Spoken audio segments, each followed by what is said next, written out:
Threading issues में सबसे पहले आता है fork and EXEC system call execute. तो इसमें क्या होता है, जो फॉर्क होता है, हमने पढ़ा है कि जो फॉर्क होता है, अगर फॉर्क सिस्टम कॉल हो रही है तो उसमें जो चाइल्ड होगा वो डुप्लीकेट होगा अपने पेरेंट का। और जो EXEC सिस्टम कॉल हो रही है, इसमें क्या होगा, जो चाइल्ड प्रोसेस होगा वो रिप्लेस होगा एक नए प्रोसेस से। तो ये थ्रेडिंग इश्यूज में इन दोनों का रोल होता है। सेकंड रोल आता है थ्रेड कैंसिलेशन। थ्रेड कैंसिलेशन मतलब killing the thread and terminating the thread. Means इसके दो तरीके होते हैं, asynchronous cancellation and deferred cancellation. Asynchronous में क्या होता है, जिसमें जो थ्रेड होता है उसको इमीडिएटली डिस्ट्रॉय किया जाता है, इमीडिएटली किल किया जाता है।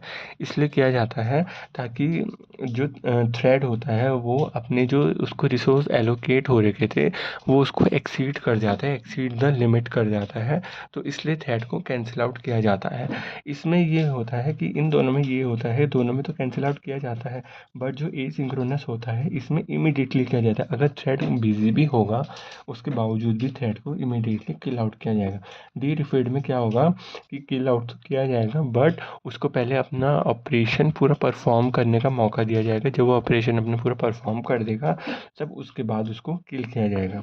तीसरा आता है सिग्नल हैंडलिंग। सिग्नल हैंडलिंग क्या होता है, स्पेशल सिग्नल्स होते हैं जो जो प्रोसेस को नोटिफाई करने में हेल्प करते हैं।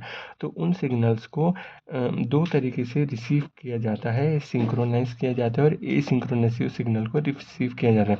इसमें एक कुछ बातों का ध्यान रखना होता है कि जो सिग्नल है वो प्रोसेस को डिलीवर्ड हो जाए, प्रोसेस उस सिग्नल को हैंडल कर ले और प्रोसेस को specific assign, means specific thread assign हो जाए। प्रोसेस को असाइन है specific thread to receive signal. मतलब एक स्पेसिफिक थ्रेड प्रोसेस को असाइन होना चाहिए किस चीज़ के लिए, सिग्नल रिसीव करने के लिए। To and delivered signal to every thread. सारे थ्रेड को सिग्नल मस्ट भी डिलीवर्ड होना चाहिए। सिग्नल हैंडल इजीली होना चाहिए, डिलीवर्ड होना चाहिए, स्पेसिफिक थ्रेड असाइन होना चाहिए प्रोसेस को सिग्नल हैंडल करने के लिए। फोर्थ आता है thread local storage. Thread local storage क्या करता है, it allow thread to have its unique own copy of the data. Means कि जब थ्रेड लोकल स्टोरेज में जो स्टोरेज होती है उसमें एक यूनिक डेटा की कॉपी होनी चाहिए।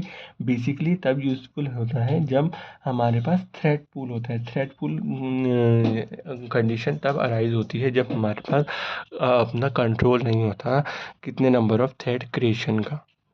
अब लाइनेक्स थ्रेड में basically clone command system call use होती है लाइनेक्स थ्रेड में, और जो विंडोज़ थ्रेड होता है उसमें एक सेपरेट थ्रेड आईडी होती है, सेपरेट यूज़र होता है और 1-to-1 मैपिंग होती है।